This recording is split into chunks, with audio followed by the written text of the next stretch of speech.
Isang steel manufacturing plant sa Misamis Oriental sa Mindanao, sinalakay ng Armed Forces of the Philippines matapos madiskubring merong mga illegal Chinese ang nagtatrabaho dito. Sinaksiyan mismo ni Department of National Defense Gibo Teodoro Jr. ang nasabing operasyon kung saan 76 na illegal Chinese ang nahuli. Nagbanta ang Departamento ng Depensa na kung sino mang makikialam sa kasong ito, kakasuhan ng gobyerno.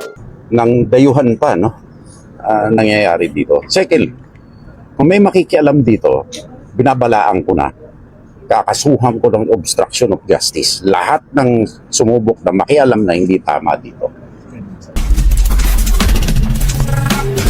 Sa Pilipinas naman itong ika-16 ng Mayo taong kasalukuyan, ang puwersa ng Armed Forces of the Philippines at iba pang mga sangay ng otoridad ng Pilipinas ang pumasok sa isang compound sa Taguluan, Misamis Oriental, Mindanao para sa isang operasyon. Ang target ay ang isang paggawaan ng mga bakal kung saan merong mga Chinese na nagtatrabaho ng illegal dito. Naroroon din si Department of National Defense Gibo Teodoro Jr. sa oras ng operasyon. Ang compound ay nasa loob ng PVDEC Industrial Estate, isang semi-autonomous economic zone. Kumpirmado nga mga kabayan, 69 na mga illegal Chinese national ang nagtatrabaho sa loob ng paggawaan ng mga bakal. Dagdag pa na ang mga Chinese ay nagtatrabaho sa isang mapanganib na uri ng materyales. 5 naman sa mga incorporators na konektado sa nasabing pasilidad ang kumaripas na at kasalukuyang hinahanap ng mga otoridad. Ang nasabing steel manufacturing ay pag-aari ng isang kontrobersyal na negosyanteng si Tony Yang na konektado rin sa Pogo. Ito ay isa na namang malaking operasyon laban sa banyagang illegal na nagtatrabaho sa Mindanao, kasunod ng maraming kaso ng illegal mining at iba pang aktibidad ng Chinese national sa nasabing rehiyon. Nagbabala naman si Department of National Defense Gibo Teodoro Jr. sa sino mang magtangkang makikialam sa kaso na ito ng mga Chinese national. Kakasuhan ng obstruction of justice kahit sino pa yan dahil sa seguridad ng Pilipinas ang nakasalalay at ang pinag-uusapan dito.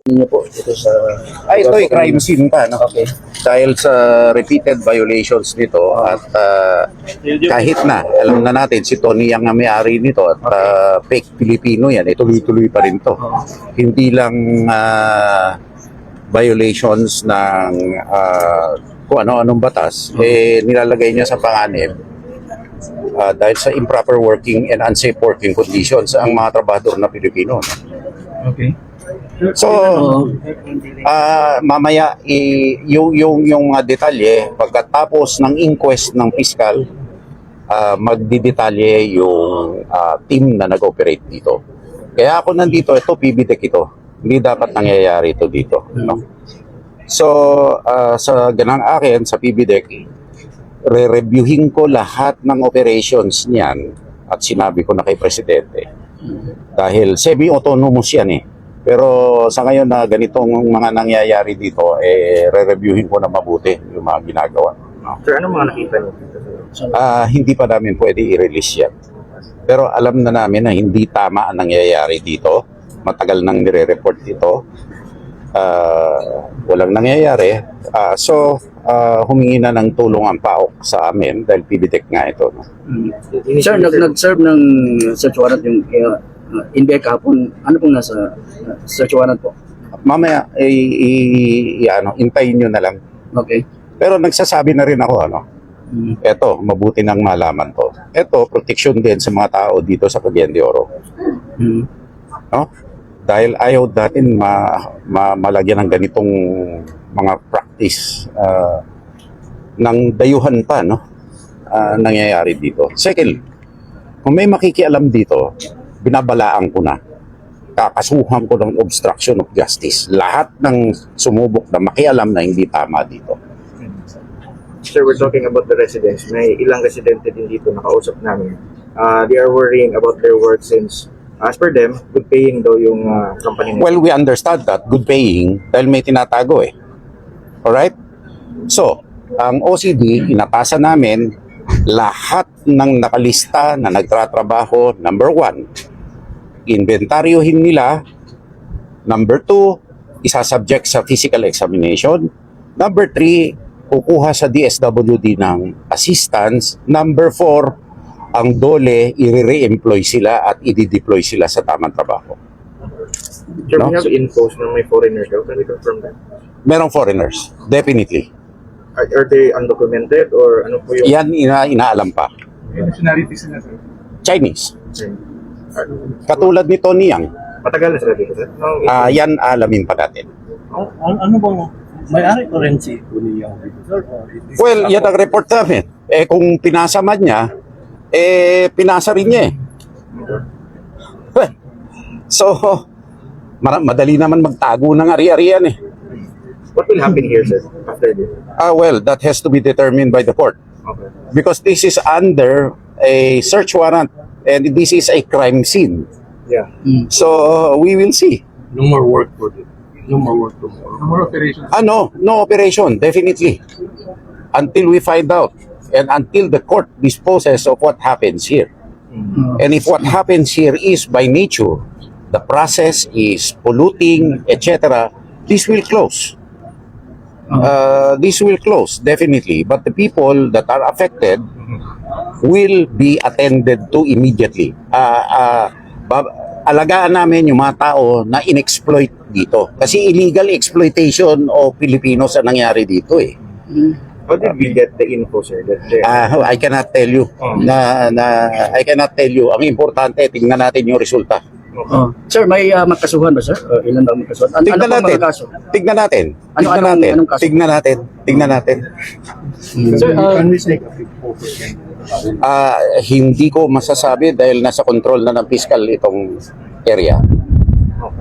At kaya nga ako nandito kasi dapat semi-autonomous itong PBDEC at napakatagal ng semi-autonomous, nagre-report lang sila sa amin. Pero sa napapanahon na sikipan na namin yung control dito. Does it impose a risk, sir, sa atin as a country? Definitely. May risk ito talaga eh. Kung may illegal na nangyayari, it is a risk. Lalo-lalo na may peer ito. Yeah. Kaya nag-usap din kami ng Customs Commissioner kanina na magtulungan kami, tignan kung may leakage ang pier dito na hindi lang bakal ang hindi lang scrap ang pumapasok dito. No? Is it because the interest is because may napal The question first, you cannot impose any motives. Kaya may interest, kaya hindi. The fact is, are illegal activities happening or not? I mean, kung merong nagsasabi na oy, dahil may naval base na ilalagay dito, that's already gaslighting. And it is inililihis na ang question. Ang question, legal ba ito o illegal? Kung illegal to, wala na tayong pinag-usapan eh. Diba? Ngayon, kung meron nagsasabi doon, gusto kong alamin kung sino ang promotor nila. Kailan ka nagsimula po, sir? Matagal na to. Matagal na to. At itong Tony Yang, kapatid ni Michael Yang na drug lord, Yeah, we were wondering that Tony Yang was already capped on the run. We were wondering when. At the same question I'm asking, no, na inuulit-ulit ko na dapat hindi na tumatakbo. Right? Wala na si Tony Yang. Ibig sabihin, alam mo, marami dyan nakakulong na, maandar pa rin eh.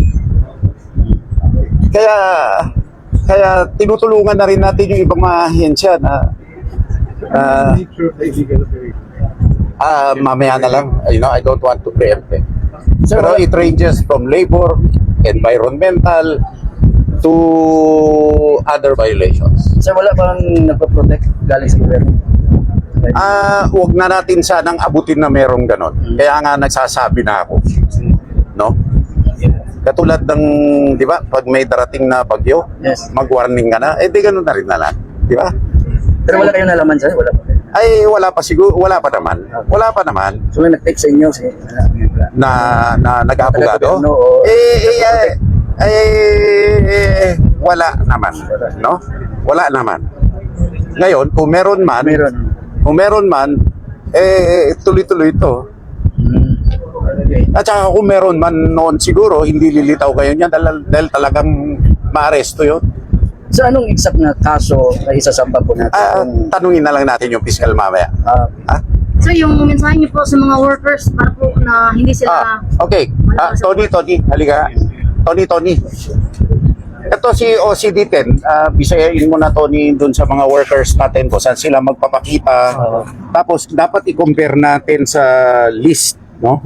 Kasi kung sasabihin nila worker sila, pero wala sila sa listahan dito, kaso na naman yun nung saan dyan na illegal employment.